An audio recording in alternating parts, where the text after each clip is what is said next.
नमस्कार, मैं हूं नवीन पांडे। आप देख रहे हैं उत्तराखंड की खबरें। शुरुआत करते हैं। हल्द्वानी में धामी सरकार के 4 साल पूरे होने पर आयोजित 4 साल बेमिसाल कार्यक्रम में केंद्रीय रक्षा मंत्री राजनाथ सिंह ने शिरकत की। एक विशाल जनसभा को संबोधित करते हुए उन्होंने मुख्यमंत्री पुष्कर सिंह धामी की जमकर सराहना की और राज्य का धाकड़ और धुरंधर मुख्यमंत्री करार दिया। राजनाथ सिंह ने मानसखंड कॉरिडोर, जमरानी बांध और एम्स सैटेलाइट सेंटर जैसी बड़ी विकास योजनाओं का जिक्र करते हुए कहा कि उत्तराखंड विकास की नई ऊंचाइयों को छू रहा है। विपक्ष पर निशाना साधते हुए उन्होंने भ्रष्टाचार के खिलाफ जीरो टॉलरेंस की नीति को दोहराया और विश्वास जताया कि 2027 के विधानसभा चुनाव में बीजेपी एक बार फिर प्रचंड बहुमत के साथ सत्ता में वापसी करेगी।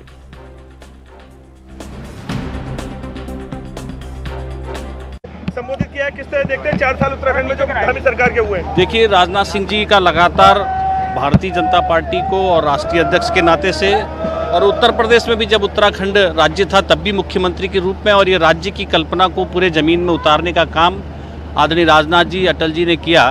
आज वही संवरता बनता उत्तराखंड, जिस परिकल्पना को हम लोग सब देख रहे थे, उसी दिशा को तेज गति के साथ पुष्कर धामी जी के नेतृत्व में दोबारा से भारतीय जनता पार्टी की सरकार बनने के बाद 4 साल के जो उपलब्धियां हैं, बहुत सारे काम हैं और इसके उत्साह के अवसर पर आए हैं। मैं बहुत बधाई देता हूँ, शुभकामनाएं। यहाँ पर संबोधित किया, बड़ा कार्यक्रम हुआ है, किस तरह देखते हैं 4 साल का कार्यकाल और अगले साल ऐतिहासिक कार्यकाल हुआ है और लोगों ने मन बना लिया है कि अगली बार, तीसरी बार हम हैट्रिक करेंगे और भारतीय जनता पार्टी को भारी सफलता मिलेगी धामी जी के नेतृत्व में, मोदी जी के नेतृत्व में। कहीं से कहीं तक कोई शंका ही नहीं है। हमारे विपक्षी चाहे कुछ भी कहें, कितना माहौल खराब करें, लेकिन कुछ नहीं कर पाएंगे। विकास की नदियां बह रही हैं, लगातार हम आगे बढ़ रहे हैं। देश में कई जगहों पर प्रथम आने का रिकॉर्ड हमको मिल रहा है। हमको उसका एक किस्म से पुरस्कार इतना अधिक उत्साहित कर रहा है कि लोग और सरकार सब के सब लबालब उत्साह से भरे हुए हैं। कार्यकर्ता तैयार हैं और अगली बार हम तीसरी बार उससे भी अधिक बहुमत से आ रहे हैं। इतना बड़ा कार्यक्रम हुआ लेकिन प्रदेश प्रभारी को नहीं दिखा। देखिए, बंगाल में इलेक्शन चल रहा है, कई लोग यहाँ आए हैं, बीच में आए थे प्रभारी जी, लेकिन बंगाल के इलेक्शन में बार बार ड्यूटी लग रही है। हम लोगों में भी कई लोगों की ड्यूटीज लग रही हैं, इसलिए कोई ऐसी बात नहीं है। ये पब्लिक का था, संगठन की बैठकों में वो लगातार उपस्थित रहे हैं। और मुख्यमंत्री पुष्कर सिंह धामी सरकार के दूसरे कार्यकाल के 4 साल 23 मार्च को पूरे होने जा रहे हैं। इस खास मौके को यादगार बनाने के लिए समूचे उत्तराखंड में 4 साल बेमिसाल कार्यक्रमों की जोरदार तैयारियां की जा रही हैं। देहरादून में राज्य स्तरीय मुख्य कार्यक्रम आयोजित होगा, जबकि जिले और तहसील स्तर पर भी भव्य आयोजन किए जाएंगे। जिलाधिकारी सविन बंसल के मुताबिक इन कार्यक्रमों में प्रदर्शनी के जरिए सरकार की जन कल्याणकारी योजनाओं और उपलब्धियों को जनता के बीच ले जाया जाएगा। साथ ही महिला एवं सहायता समूहों और विभिन्न क्षेत्रों में उत्कृष्ट कार्य करने वाले नागरिकों को सम्मानित कर उनके योगदान को सराहा जाएगा। हमारा 23 मार्च को जो राज्य स्तरीय कार्यक्रम है वो देहरादून में आयोजित होना है और उसकी तैयारियां पूर्ण कर ली गई हैं। उसका उद्देश्य ये है कि इन 4 साल में राज्य सरकार द्वारा समाज के सभी वर्गों को अलग अलग डोमेन्स में, अलग अलग फील्ड्स में नई नई योजनाओं से लाभान्वित किया गया है। जो हमारे अंतिम चरण के बुजुर्ग, महिला, बच्चे, उनके लिए नए नए स्कीम्स, आइडियाज से ये कोशिश की गई है कि उनकी जीवन में कुछ मीनिंगफुल चेंज आए और उनकी क्वालिटी ऑफ लाइफ में इजाफा आए। सो ऐसे हमारे महिलाओं से, हमारे बच्चों से, हमारे किसानों से। 4 धाम यात्रा की तैयारियों के बीच हरिद्वार से परिवहन विभाग ने इस बार बाहरी राज्यों के वाहनों के लिए ग्रीन कार्ड जारी करने की प्रक्रिया को बेहद सख्त कर दिया है। स्थानीय ट्रैवल व्यवसायियों की शिकायत थी कि बाहरी लोग केयर ऑफ में गाड़ियां पंजीकृत कराकर यात्रा संचालित करते हैं, जिससे स्थानीय कारोबार को भारी नुकसान होता है। अब आरटीओ ने साफ कर दिया है कि ऐसे वाहनों को विशेष वेरिफिकेशन किया जाएगा और नियमों में कोई ढील नहीं दी जाएगी। विभाग का कहना है कि स्थानीय कारोबारी हर मुश्किल समय में सरकार का साथ देते हैं, जबकि बाहरी वाहन मालिक केवल सीजन में लाभ उठाकर चले जाते हैं। इस कड़ाई से स्थानीय पर्यटन को मजबूती मिलने की उम्मीद है। अभी जो केयर ऑफ में रजिस्ट्रेशन की प्रक्रिया है और या ट्रांसफ़र की भी प्रक्रिया है उसको काफ़ी स्ट्रिक्ट कर दिया गया है। उसमें पुलिस वेरिफिकेशन की रिक्वायरमेंट लगा दी गई है। इसमें आरटीओ देहरादून सर का इसमें आदेश भी आया हुआ है कि जो वाहन मालिक हैं, जो विक्रेता हैं, क्रेता हैं, वो अपना लोकल भी पुलिस वेरिफिकेशन देंगे और जहाँ वो बाहर से उनका जो एड्रेस है वहाँ का भी उनका पुलिस वेरिफिकेशन रहेगा। उसके बाद ही केयर ऑफ में गाड़ियाँ रजिस्टर्ड या ट्रांसफ़र की जाएंगी। तो ये जो स्थिति जो प्रक्रिया है थोड़ी उसको स्ट्रिक्ट कर दिया गया है और जो पुराने वाहन भी जो इस तरह से रजिस्टर्ड हैं उनकी एक लिस्ट निकाली जा रही है और उसमें चेक किया जाएगा कि कितने ऐसे वाहन हैं जो सच में यहाँ पे रिसाइड करते हैं और जो नहीं रिसाइड कर रहे हैं। और इसमें इस बार ग्रीन कार्ड की जो हम प्रक्रिया करेंगे तो उसमें जो भी केयर ऑफ वाले वाहन होंगे उनमें हम एक स्ट्रिक्टनेस भी अपनाएंगे, उनको ग्रीन कार्ड प्रोवाइड करते हैं। हरिद्वार में चारधाम यात्रा को लेकर परिवहन विभाग तैयारियों में जुटा हुआ है। चारधाम यात्रा से जाने से पहले वाहनों के ग्रीन कार्ड बनाए जाते हैं और उनकी फिटनेस वगैरह टेस्ट की जाती है ताकि कोई दुर्घटना न हो। हरिद्वार रोड की आरटीओ कार्यालय में ग्रीन कार्ड बनाने की सुविधा उपलब्ध है। स्थानीय ट्रेवल कारोबारियों ने ज्ञापन दिया है। उन्होंने कहा है कि बाहरी राज्यों से आने वाले कुछ लोग हरिद्वार में ग्रीन कार्ड लेकर यात्रा संचालित करते हैं, जिससे स्थानीय ट्रेवल कारोबारियों को काफी नुकसान उठाना पड़ता है। वो साथ ही सरकार को वाहनों की जरूरत पड़ने पर वे उनका सहयोग करते हैं, जबकि बाहरी राज्यों से आने वाले जो वाहन स्वामी वे राज्य की कोई सहायता नहीं करते। आरटीओ ने भी कहा है कि गाड़ियों की वेरिफिकेशन कर ग्रीन कार्ड बनाए जाएंगे। हरिद्वार से एनबी के लिए अकेले में। और बुलेटिन वक्त हो गया छोटे से ब्रेक का। ब्रेक के बाद जल्द लौटते हैं।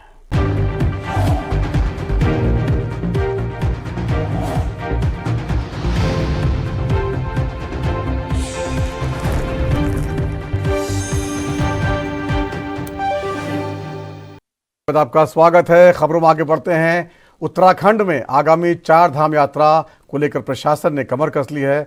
श्रद्धालुओं की सुविधा के लिए देहरादून परिवहन विभाग ने इस बार पूरी व्यवस्था को डिजिटल कर दिया है। आरटीओ प्रशासन संदीप सैनी के अनुसार अब ग्रीन कार्ड और ट्रिप कार्ड के लिए लंबी लाइनों में लगने की आवश्यकता नहीं होगी। यात्री अब HDFC payment gateway, QR code और UPI के जरिए सीधे भुगतान कर पाएंगे। सबसे खास बात यह है कि अब व्हाट्सएप लिंक के माध्यम से ग्रीन कार्ड सीधे आपके मोबाइल पर उपलब्ध होगा। विभाग का दावा है कि इस हाई टेक बदलाव से यात्रियों और वाहन चालकों का समय बचेगा और यात्रा का अनुभव अधिक सुगम और व्यवस्थित बन जाएगा। हमें जो पेमेंट मोड होता है अदर देन ऑनलाइन बैंकिंग, हम इसमें एक तो HDFC का हमने पेमेंट गेटवे ऐड करवाया है और साथ ही QR कोड के माध्यम से पेमेंट हो सके, जिसमें लोगों को बहुत आसानी से आजकल UPI पेमेंट हो जाती है। एक तो इससे फैसिलिटेट होगा ग्रीन कार्ड की पेमेंट का। दूसरा, हमने इसमें एक व्हाट्सएप लिंक के माध्यम से भी ग्रीन कार्ड जब जनरेट होगा, जो भी गाड़ी मालिक हैं या गाड़ी ड्राइवर है वो उसको ओपन कर सकेगा। और कुछ चीज़ें हमारी जो ट्रिप कार्ड में थी उनको कस्टमाइज़ कर लिया गया है लगभग। तो पुष्कर सिंह धामी सरकार के 4 साल पूरे होने पर भारतीय जनता पार्टी में जबरदस्त उत्साह देखा जा रहा है। बीजेपी के प्रदेश महामंत्री कुंदन परिहार ने सरकार की उपलब्धियों का बखान करते हुए कहा कि राज्य के दूरस्थ क्षेत्रों से लेकर शहरों तक विकास की नई इबारत लिखी गई। उन्होंने हाल ही में हरिद्वार और हल्द्वानी की विशाल जनसभाओं का जिक्र करते हुए कहा कि वहां उमड़ी भारी भीड़ इस बात का प्रमाण है कि जनता का विश्वास सरकार पर और मजबूत हुआ है। परिहार के अनुसार जनसभाओं का यह जोश साफ संकेत दे रहा है कि आगामी चुनाव में भी कमल का फूल पूरी मजबूती के साथ खिलेगा। सरकार अब इन 4 सालों के सफल सफर को लेकर जनता के बीच जाने की पूरी तैयारी कर चुकी है।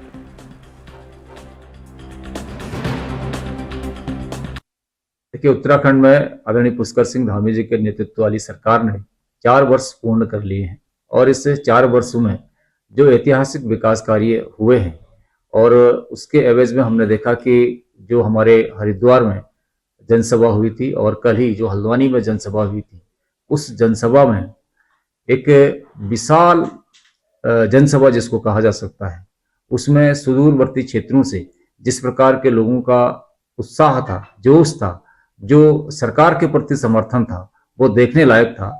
उनके जोश समर्थन के आधार पर हम कह सकते हैं कि भारतीय जनता पार्टी एक बार पुनः इस उत्तराखंड में सरकार बनाने जा रही है और आगे भी इस 4 साल पूर्ण होने के अवसर पर कुछ कार्यक्रम हमने सोचे हैं। अभी वो फाइनल रूप नहीं है, लेकिन जो हमारी दो मुख्य रूप से विशाल जनसभाएं होनी थी वो बहुत सफल रही हैं, ऐतिहासिक रही हैं, अपार जन समर्थन उसके माध्यम से हम देहरादून में जिला मजिस्ट्रेट सबिन बंसल द्वारा संचालित नंदा सुनंदा योजना के तहत अनाथ और वंचित बालिकाओं को आर्थिक सहायता और उच्च शिक्षा के अवसर प्रदान किए जा रहे हैं। जिलाधिकारी सबिन बंसल ने बताया कि ये योजना अपने 14वें संस्करण में पहुंच चुकी है और अब तक 136 बच्चों को इसका लाभ मिल चुका है। इस योजना के तहत जिला प्रशासन ने 10 बालिकाओं को करीब 2,28,000 रुपए की सहायता राशि के चेक बांटे हैं, जिससे उनको शिक्षा और भविष्य को मजबूती मिलेगी। नंदा सुनंदा योजना बालिकाओं को एक बेहतर जीवन की दिशा में कदम बढ़ाने के लिए प्रेरित कर रही है और उनके उज्जवल भविष्य का मार्ग प्रशस्त कर रही है। देखिए, हमारा जो प्रोजेक्ट नंदा सुनंदा है, ये माननीय मुख्यमंत्री जी का संकल्प था कि अगर कोई पॉलिसी गैप्स रह जाते हैं तो डिस्ट्रिक्ट्स में वेज एंड मीन्स हमारे ऐसे नए इजाद होने चाहिए जिससे हम उनको फिल इन कर पाए। तो इसी तरह से ये एक ऐसा फिनोमेना था कि कुछ हमारी जैसे लड़कियां पढ़ रही हैं स्कूल्स में, कॉलेजेस में अपनी ग्रेजुएशन पोस्ट ग्रेजुएशन कर रही हैं और मीनवाइल उनका फैमिली में कोई ऐसी ट्रेजेडी हो गई, ईदर ऑफ द पेरेंट्स में किसी की डेथ हो गई, अर्निंग मेंबर नहीं रहे, या ऐसी इकोनॉमिक हार्डशिप्स हो गई, कोई इतने गंभीर बीमार हो गए पेरेंट्स कि वो आगे अपनी पढ़ाई रिज्यूम नहीं कर पा रही और उसको ड्रॉप आउट लेना पड़ रहा है। सो उनकी पढ़ाई की निरंतरता रहे, कंटिन्यूटी बरकरार रहे, उसके लिए ये प्रोजेक्ट कंसीव किया गया था।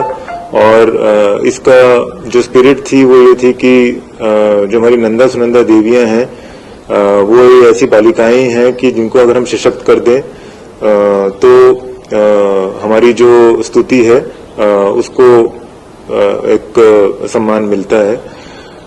इस तरह से ये आज हमारा 14th संस्करण था, जिसमें आज हम अगर एडअप करें तो हमारी 136 ऐसी बालिकाएं जनपद में अपनी पढ़ाई रिज्यूम कर चुकी हैं और वो अपनी professional courses, primary, secondary, graduation उस। और बुलेटिन वक्त होगा छोटे से ब्रेक का, ब्रेक के बाद जल्द लौटते हैं।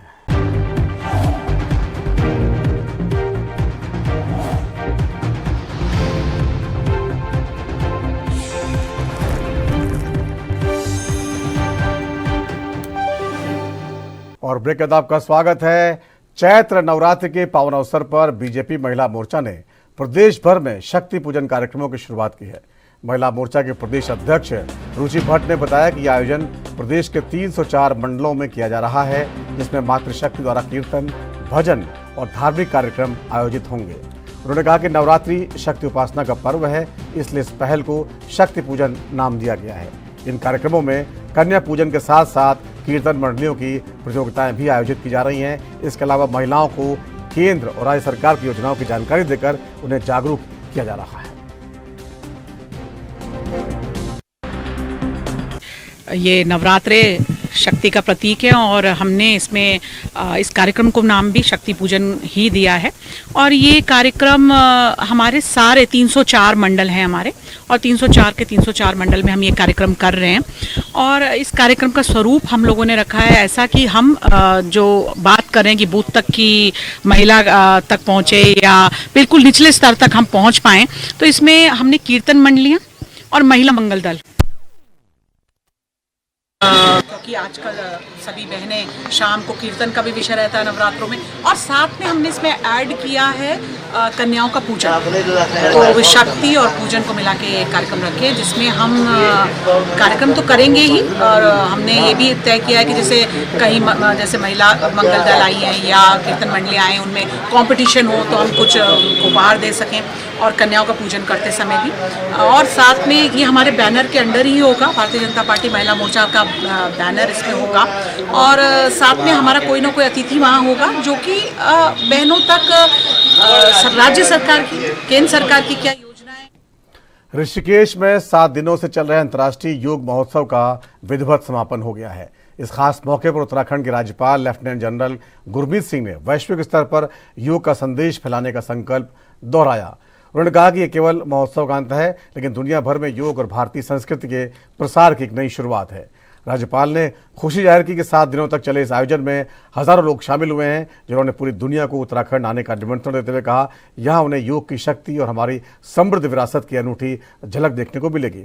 समापन समारोह में दिखा उत्साह ये बताने के लिए काफी है कि ऋषिकेश आज भी विश्व की योग राजधानी के रूप में अपनी धाक जमाए हुए है। आपने कहा कि आज समापन है, मुझे तो ऐसा लगता है कि आज श्री गणेश है उस संकल्प का कि हम पूरी दुनिया में किस प्रकार से योगा का संदेश दें। मुझे अत्यंत खुशी है कि 7 दिन यहाँ पर ऋषिकेश के अंदर मुनि की रेती की जगह में हमने 7 दिन इंटरनेशनल योगा फेस्टिवल को मनाया और 10,000 से भी ज्यादा लोगों ने यहाँ पर आकर इसको सीखा।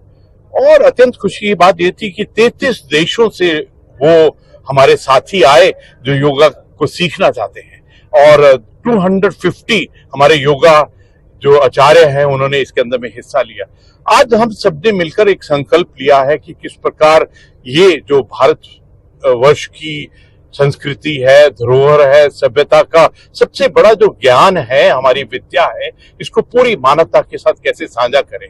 मुझे बहुत खुशी है कि आज हमने देखा कि हमारी बेटियों ने योगा का उसको नृत्य के साथ मिलाकर, उसको कई अभ्यासों के साथ में मिलाकर हमको दिखाया। तो मुझे ऐसा लगता है कि हर भारतीय के अंदर में एक योगा इंस्ट्रक्टर छुपा हुआ। देहरादून में एलपीजी गैस की किल्लत और कालाबाजारी को रोकने के लिए जिला प्रशासन पूरी तरह एक्शन मोड में आ गया है। शहर में गैस की होम डिलीवरी को दुरुस्त करने के लिए क्यूआरटी टीमें लगातार गैस एजेंसियों का निरीक्षण कर रही हैं। प्रशासन के मुताबिक सॉफ्टवेयर में आई तकनीकी खराबी के कारण आपूर्ति प्रभावित हुई थी, जिससे करीब 93,000 सिलेंडरों का बैकलॉग जमा हो गया। हालांकि अब तक 24,000 से अधिक घरेलू उपभोक्ताओं को सिलेंडर पहुंचा दिए गए हैं। कंट्रोल रूम को मिली शिकायत पर त्वरित कार्रवाई की जा रही है और अधिकारियों का दावा है कि जल्द ही आपूर्ति व्यवस्था पूरी तरह पटरी पर आएगी।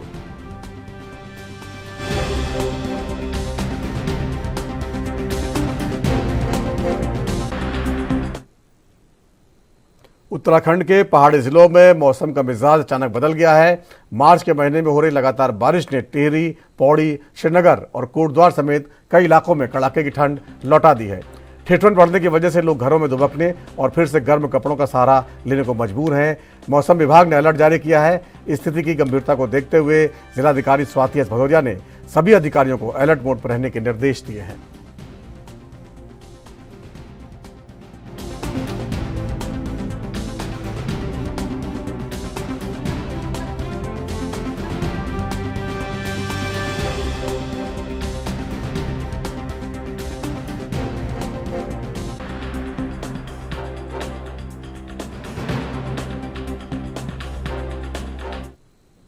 तो धामी सरकार के 4 साल पूरे होने पर 23 मार्च को देहरादून में भव्य कार्यक्रम का आयोजन होना है। इस आयोजन में सरकार की जनहितकारी योजनाओं और लाभार्थियों के अनुभवों को जनता के सामने रखा जाएगा।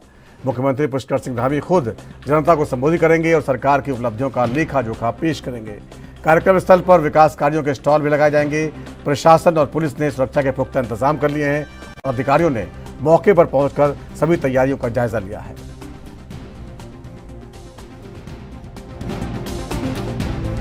जरूर आपसे सुरक्षा भी जांची है कि क्या कुछ इसमें रहेगा। देखिए, कल जैसे उत्तराखंड सरकार के 4 वर्ष पूरे हो रहे हैं, तो उसके उपलक्ष्य में कल ये एक विशाल प्रोग्राम यहाँ पे आयोजित किया जा रहा है। उसमें विशाल जनसभा भी यहाँ प्रस्तावित है। तो उसके दृष्टिगत सभी जो विभाग हैं, लाइन डिपार्टमेंट्स हैं, सभी के साथ यहाँ अब ये भ्रमण भी किया गया और मीटिंग भी की गई। किस किस के क्या काम है वो भी एसएम साहब के द्वारा सभी को निर्देशित कर दिया गया है, बता दिया गया है। हमारा बेसिकली मुख्य काम जो हमारी सुरक्षा दृष्टि से कहाँ कहाँ ड्यूटी लगानी है, कितनी ड्यूटी लगानी है, कितने गेट बनेंगे, पब्लिक एंट्री कहाँ से होगी, वीआईपी एंट्री कहाँ से होगी, पार्किंग वगैरह कहाँ होगी, वो पर्याप्त रूप से फोर्स भी तैनात उसमें किया जाएगा और वो थ्रेडवेयर करके डिस्कस भी कर लिया गया है। टॉयलेट्स कहाँ होंगे, पानी की व्यवस्था, वो सारी चीज़ें हमारे द्वारा डिस्कस कर ली गई हैं। जैसे कल इसमें एक रोड शो भी प्रस्तावित है माननीय मुख्यमंत्री जी का और उसके बाद जनसभा भी है। तो उसमें भी पर्याप्त ड्यूटी सादे वस्त्रों में और वर्दी में जो पर्याप्त ड्यूटियाँ लगाई जाएंगी और प्रोग्राम को सकुशल संपन्न कराया जाएगा। और शिक्षा मंत्री के निर्देशों के बावजूद बच्चों के स्कूल बैग का बोझ कम नहीं हो पा रहा है और बच्चे भी अब भारी बैग लेकर स्कूल पहुंच रहे हैं। कई मामलों में बच्चों के बैग का वजन 10 किलो से भी ज्यादा पाया गया है, जिससे अभिभावकों में चिंता बनी हुई है। बाल संरक्षण आयोग के अध्यक्ष गीता खन्ना ने इस पर कहा है कि ये गंभीर विषय है कि आदेशों का पालन स्कूल नहीं कर रहे हैं। उन्होंने बताया कि इस मामले की जिम्मेदारी केवल अभिभावकों की नहीं बल्कि स्कूल प्रबंधन की भी है। गीता खन्ना ने कहा कि स्कूल बच्चों पर अधिक किताबों का दबाव डाल रहे हैं, जिससे बैग का वजन कम नहीं हो पा रहा।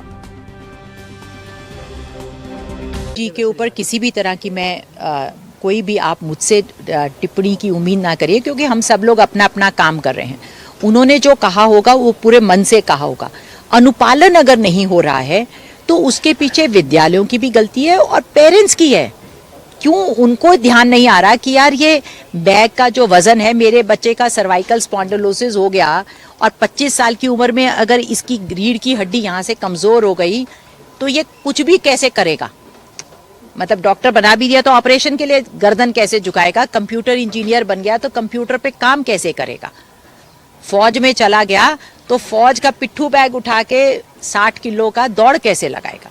तो इसके लिए हमें अभिभावकों को जागना होगा, इसके लिए विद्यालयों को इसका अनुपालन, ना तो हम हर जगह जा सकते हैं ना मंत्री जी हर जगह जा सकते हैं।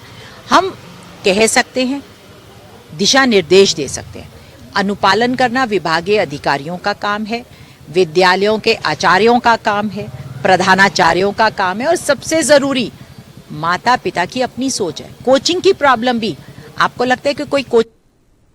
तो फिलहाल इस बुलेटिन में इतना ही। वक्त छोटे से ब्रेक का है और ब्रेक के बाद भी खबरों का सिलसिला लगातार जारी रहेगा। नमस्कार।